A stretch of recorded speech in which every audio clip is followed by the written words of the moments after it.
भारूपाल जी और पधारे हुए समस्त अतिथिगण, बहुत बहुत धन्यवाद। मैं समर्पण संस्था को धन्यवाद दूंगा कि मुझे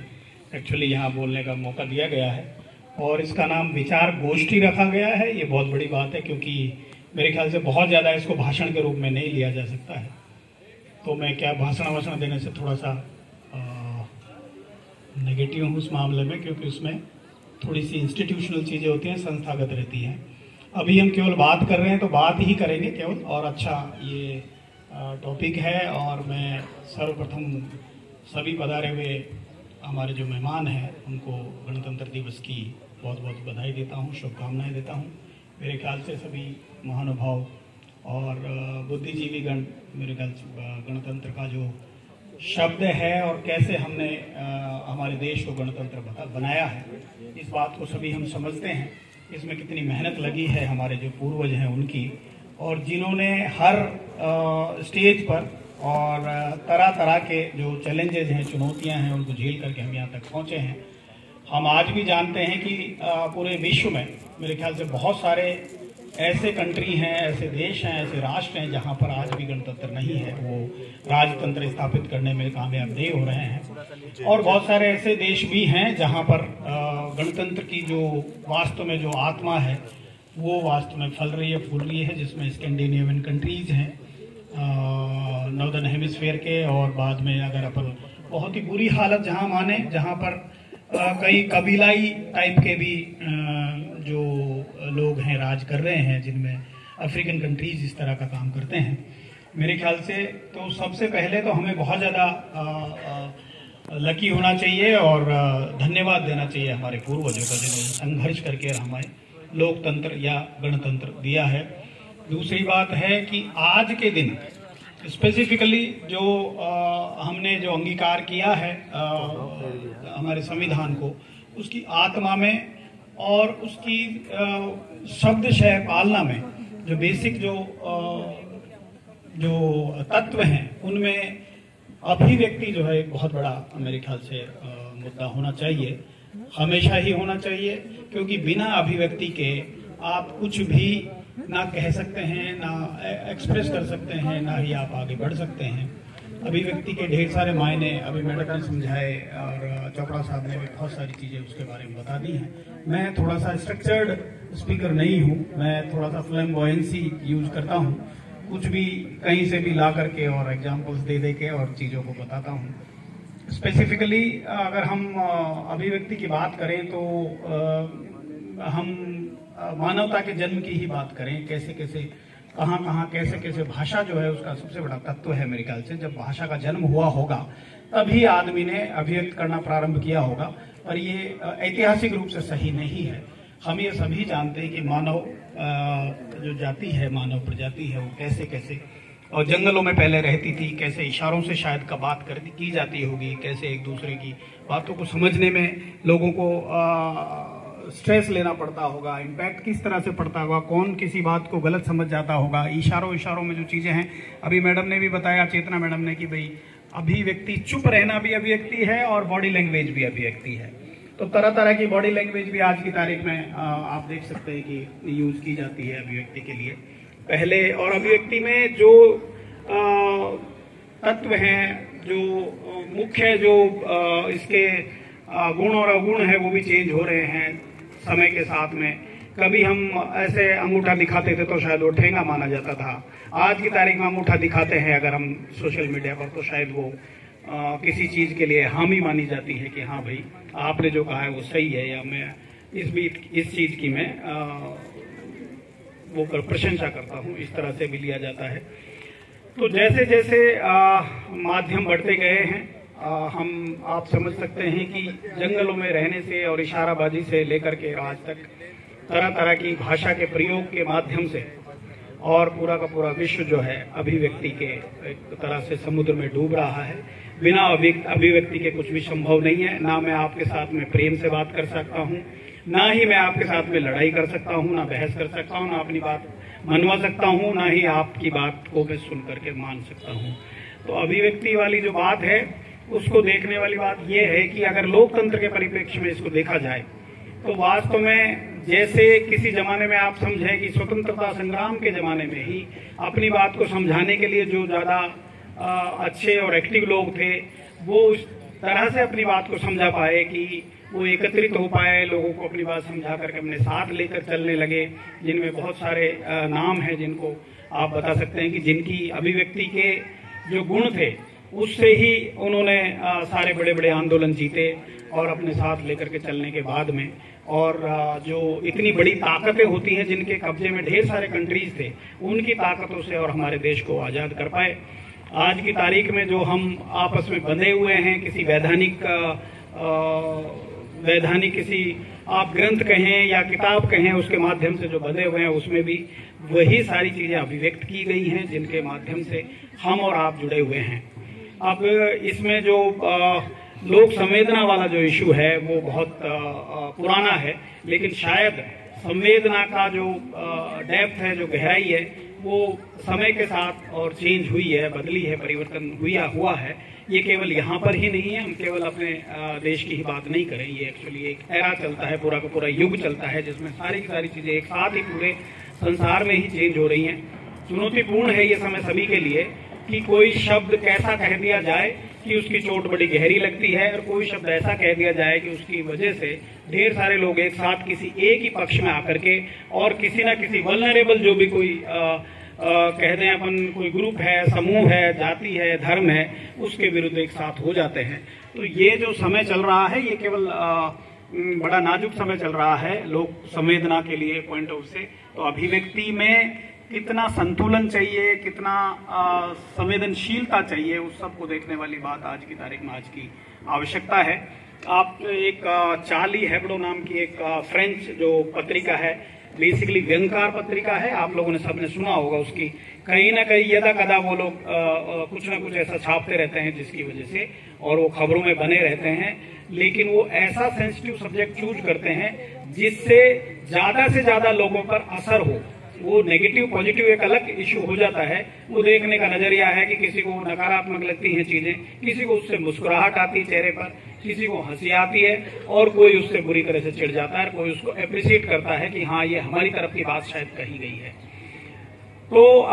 कई बार कोई, जैसे एक बार आपको ध्यान हो तो मोहम्मद साहब का कोई कार्टून उन्होंने बना लिया, तो ढेर सारे कंट्रीज में इस तरह का, उनके एक शायद पत्रकार को मार भी दिया गया था। इसी तरह की कुछ अभिव्यक्ति जो संवेदनशीलता से, आपकी संवेदनशीलता का जो बेसिक पहलू है वो ये है कि आपने जिसको सही माना हुआ है उस पर अगर आप अडिग हो गए हैं और आप उसको किसी से भी डिगाना नहीं चाहते हैं कि कोई इसको कोई चोट नहीं पहुंचाए, मैंने जो सोच लिया वही सही है, उसके अगेंस्ट जिसने भी कुछ कह दिया वो आपकी संवेदना को हर्ट करता है। सीधी सीधी बात ये है। हमें दो तीन तरह से संस्कृति के हिसाब से, अपनी सांस्कृतिक परंपराओं के हिसाब से कई चीजें हमारे दिमाग में बचपन से घुसेड़ी जाती हैं कि आप ये हो, आप ये हो, वो दूसरे हैं और हम अपने हैं, ये हमारे, ये पराए। जब भी हम चाहे हमने MA, BA, PhD, graduation, post graduation दुनिया भर के इंस्टीट्यूट्स में पढ़ करके आगे, चाहे वो देश में हो विदेश में हो, लेकिन ये हमारा अपना और उनका, ये हमारे दिमाग से कभी जाता नहीं है। इसी वजह से अभिव्यक्ति के पॉइंट ऑफ व्यू से जितनी भी संवेदनाएं हर्ट होती हैं, उनमें सबके डेप्थ में यही होता है, क्योंकि ये मेरे खिलाफ नहीं कहा गया है इस वजह से सही है, और मेरे खिलाफ जिस दिन कह दिया गया है उसी दिन से वो गलत हो जाता है। और मैं एक अपने जैसे कुछ लोग ढूंढता हूँ, चाहे वो मेरे धर्म का है, मेरी जाति का है, मेरे मोहल्ले का है, कई बार अपने छोटे छोटे ग्रुप्स का है जिसमें डिफरेंट तरह के लोग जुड़े हुए हैं। एक छोटी छोटी चीजों को लेकर के इतनी बड़ी बड़ी बहस चल जाती है कि वो आपस में एक दूसरे के खून के प्यासे हो जाते हैं। कई बहुत छोटी छोटी बातें हैं बिल्कुल। तो संवेदनशीलता और अभिव्यक्ति में इतना गहरा संबंध है, और हर्ट करना और खुश करना अभिव्यक्ति के माध्यम से, इसमें बहुत ही थिन लकीर है। कोई चीज आपको पसंद आ जाती है और कोई चीज आपको पसंद नहीं आती है। अब ये डिपेंड करता है कि आपका लालन पालन, आपकी सांस्कृतिक जो परंपराएं हैं वो कैसी रही हैं, आप उसको किस डेप्थ तक ले जाते हो किसी चीज को। कोई छोटी छोटी चीजों को उस लेवल तक ले जाते हैं कि आप एक बड़ा ग्रुप खड़ा कर लेते हैं और दूसरों के खिलाफ, जो मॉब लिंचिंग वाली जो चीजें हो रही हैं छोटी छोटी चीजों के ऊपर में, उसमें भी ये सारी की सारी चीजें जो है बेसिकली आपके कहने और सुनने, दो ही कामों की वजह से ये सब कुछ होता है। अब तीसरा पहलू और आ गया, वो है राइटिंग का। जैसा मैडम ने बताया, मेरे ख्याल से कानूनी पहलू सारे उसमें डिस्कस कर ही दिए हैं कि 19(1)A जो है पर्टिकुलरली वो आपकी अभिव्यक्ति की स्वतंत्रता को संवैधानिक रूप से और आपकी उसकी रक्षा करता है, जिसमें कुछ रिस्ट्रेंट भी हैं, निर्बंधन भी हैं जो 19(2) में लिखे गए हैं उसमें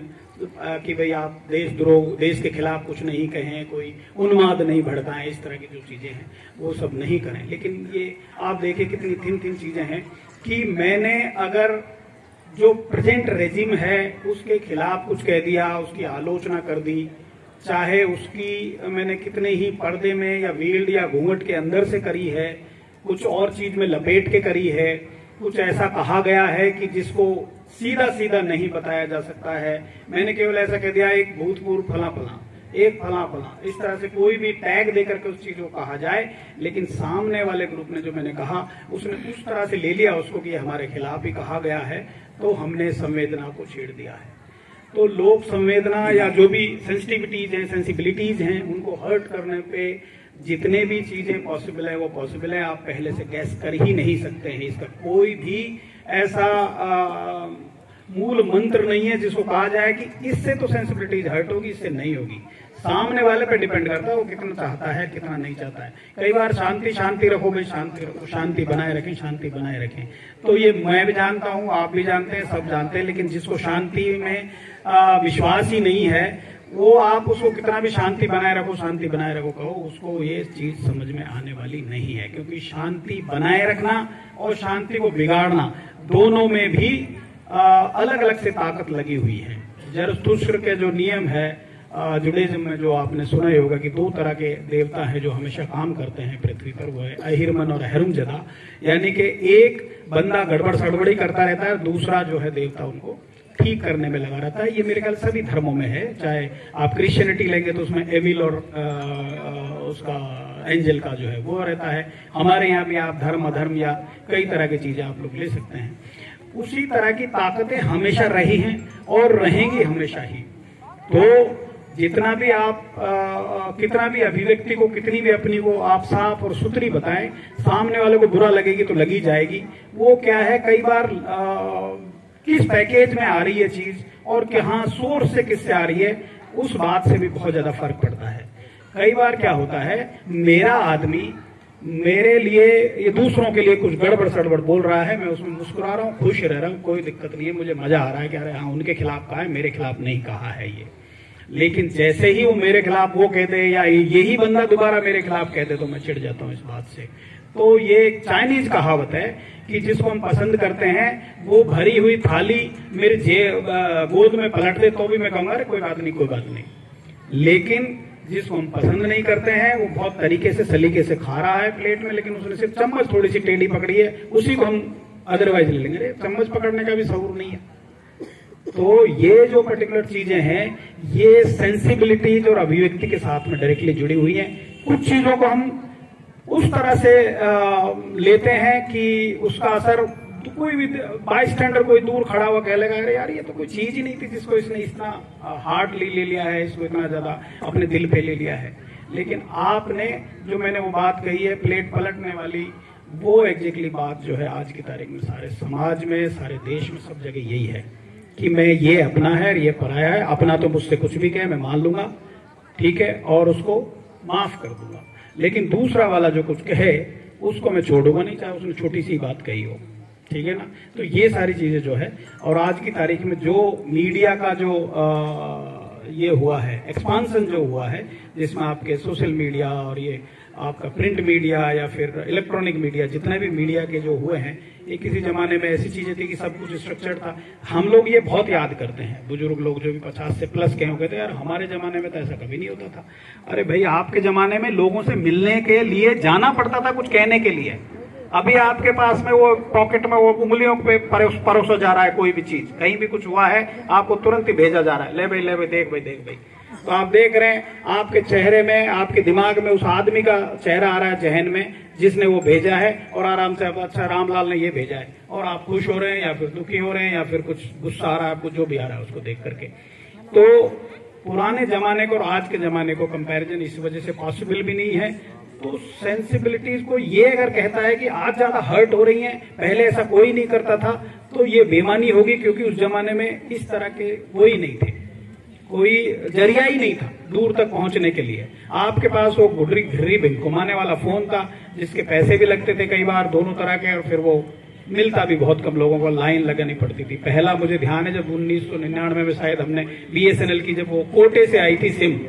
मोबाइल की, तो हमने 1-1.5 किलोमीटर की लाइन लगा करके फिर जाके वो सिम ली थी। इतना बुरा हाल था। आज की तारीख में सिम एक आदमी इतना पॉकेट भर के आराम से लाता है, रोज कुछ भी कर रहा है और फेंक रहा है। तो ये जो जमाने आए हैं, यहाँ पर इन दो चीजों का, अभिव्यक्ति का और उनको सेंसिबिलिटी से जोड़ने का, इतना ज्यादा डेंस हो गया मामला, इतना वॉल्यूम बढ़ गया है कि आपने छोटी छोटी चीजों को बुरा मानना शुरू करा तो आप बुरा ही मानते रहो फिर, क्योंकि इतनी सारी चीजें, इतना ज्यादा बम्बार्डमेंट है इंफॉर्मेशन का आपके लिए कि आपने किसी भी चीज को ये लेकर के चला कि भाई ये तो बहुत ही बुरा कर दिया, या ये अरे या क्या ये ऐसे कभी होता है क्या। तो ये जो चीजें हैं ये बहुत ज्यादा अभी वॉल्यूम में ज्यादा होने के कारण मेरे ख्याल से अभिव्यक्ति में और सेंसिबिलिटीज में बहुत ज्यादा परेशानी आने वाली है। आने वाली जो पीढ़ियां हैं उनको अगर हमने उसी वाले जमाने में रहा कि हमारे जमाने में ऐसा होता था और हमारे लोग तो ऐसे और तुम्हारे लोग वैसे और उनके लोग ऐसे, ये सब चीज अगर अपने आज भरी हमारी आने वाली पीढ़ी में, तो मेरे ख्याल से हम जितने दुखी हैं उतने ही वो भी रहने वाले हैं। हम उनको खुश नहीं छोड़ के जाएंगे। और कुछ लोग ऐसे हो सकते हैं बुद्धिजीवी जो सोच सकते हैं कि शायद ये हमको पूर्वजों से मिला है, तो फिर वो गाड़ियां भी मारने में कमी नहीं छोड़ेंगे कि वो सिखा के हमको चले गए यार ये फालतू की चीज। ठीक है, चाहे कुछ ही ले लो, आप तो धार्मिक दुर्भाव ले लो या जातिगत दुर्भाव ले लो, कुछ भी ले लो, अमीर गरीब में ही दुर्भाव ले लो आप। ठीक है कि अरे यार ये क्या कर रहा है, ये कुछ काम धाम नहीं करता, ये कर रहा है वो कर रहा है, इस तरह से ये सारी चीजें जो है, आप अगर आज फॉरगिवनेस और ये सब सिखा के नहीं गए और केवल हर्ट होना सिखा के गए अभिव्यक्ति से कि बेटा कुछ भी कोई कह दे ऐसे कर लेना उसके विरुद्ध, तो फिर मेरे ख्याल से हम अगली पीढ़ी को बहुत बुरा जीवन दे के जा रहे हैं। आप जैसे ही मैंने कहा कि हमको जो शुरू से ही भरा जाता है बचपन से चीजों को, उनको हम लेकर के आगे बढ़ते हैं। मैं आपको बताता हूं कि हमारे यहाँ अगर कहीं इंग्लैंड में भी किसी ने किसी देवी देवता के नाम की चड्डी पहन ली, चप्पल पहन ली, तो वो बहुत बड़े दंगों का कारण बन जाता है। और आप ये पक्का मान लीजिए वहां झंडे की चड्डियां पहनी जाती हैं यूएस में। आप लोग मेरे ख्याल से कुछ लोग वहां से लौटे भी होंगे, ढेर सारे लोग हैं, अपने पूरा का पूरा बिकनी पहनी जाती है, फुल झंडे का उनका उतना वो है। हमारे यहाँ झंडे का अलग कोड है। तो ये जो चीजें एक्चुअली कहीं पे डिसाइड हो गई हैं पहले, तो उसको एक स्ट्रक्चर्ड मैनर में लेकर के आदमी चलता है, उससे थोड़ा सा भी इधर उधर हुआ वहीं उसकी सेंसिबिलिटीज हर्ट हो जाती है। तो ये जो बेसिकली ओवरऑल एनवायरनमेंट जो बन रहा है, पर्यावरण जो बन रहा है, वातावरण जो बन रहा है कि किन चीजों का बुरा माने और किन का नहीं माने, इन सब चीजों से रिलेटेड जो है मामला कंप्लीटली फिर लोकतंत्र वाली जो आपकी सिद्धांत हैं वो सब चीजें पिक्चर में आते हैं कि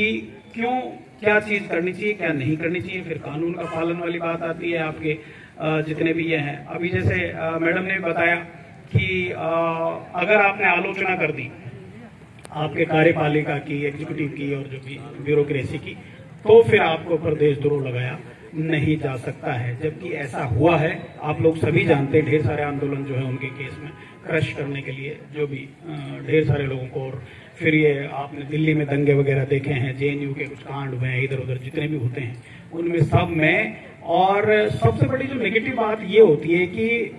2-3 साल तक वो कोर्ट केस वगैरह चलते हैं, बाद में उनको छोड़ दिया जाता है। अरे भाई जब देशद्रोह था तो फिर छोड़ा क्यों जा रहा है? क्यों छोड़ा जा रहा है? क्योंकि देशद्रोह उसमें सबूत के तौर पे या फिर प्रूव ही नहीं हो पाता है। तो ये सब चीजें जो है बेसिकली हमारी अब पता नहीं सेंसिबिलिटीज को कम कर रहा है या सेंसिटिविटी को थोड़ा बढ़ा रहा है कि हम ज्यादा ही सेंसिटिव हो गए कुछ चीजों के बारे में, या फिर हमको ऐसा कर दिया गया है। तो ये सब चीजें जो है बड़ा ये हो जाता है, हमको एक पर्टिकुलर दीवारों में बांधने की कोशिश की जाती है। ऐसा करने पर ही, जैसा मैंने कहा कि अगर इसके थोड़ा सा भी इधर उधर सोच लिया जाए, वही हमें हर्ट मानना शुरू कर देते हैं, हम कुछ ना कुछ गड़बड़ सड़बड़ करना शुरू कर देते हैं। एक मैं अपनी बात, एक्चुअली इतना ज्यादा बड़ा टॉपिक है कि दिन भर बोला जा सकता है इस पे, लेकिन मैं अपनी बात को विराम दूंगा इस बात पे कि जस्ट उसके इमरजेंसी के बाद में और इमरजेंसी के बाद में जब 2-3 महीने, शायद मेरे ख्याल से 2 या 6 महीने, मुझे एग्जैक्टली ड्यूरेशन ध्यान नहीं है, अटल बिहारी वाजपेयी जी बाहर आए। तो वो वैसे ही कवि हैं, बहुत जाने माने, और उनका कवि हृदय है। तो उन्होंने ये कहा कि भाई बड़ी मुद्दत के बाद मिले हैं दीवाने। जब वो बाहर आए तो दोस्तों से मिले कि बड़ी मुद्दत के बाद मिले हैं दीवाने, और अभी बहुत कुछ कहने सुनने हैं अफसाने, अभी थोड़ा हंसेंगे बोलेंगे, पता नहीं कितना दिन और रहे आजादी कौन जाने। तो ये जो चीजें हैं, उनका जो कहना है बेसिकली वही, कहीं ऐसा ना हो एनवायरमेंट, वातावरण हम दोबारा से तैयार कर रहे हैं कि आपने कुछ मुंह से बोला नहीं, कुछ अभिव्यक्त किया नहीं, कि तुरंत ही किसी ने उठा करके उसको कहीं ना कहीं कानूनी पेच में उलझा दिया। तो ये जो चीजें हैं, ये बेसिकली अभी जो डेवलपमेंट्स हो रहे हैं विकास के, सॉरी उसके ओवरऑल पब्लिक एरिना में जो भी चीजें चल रही हैं, उनको सबको ध्यान में रखने की आवश्यकता है। मेरे ख्याल से इसमें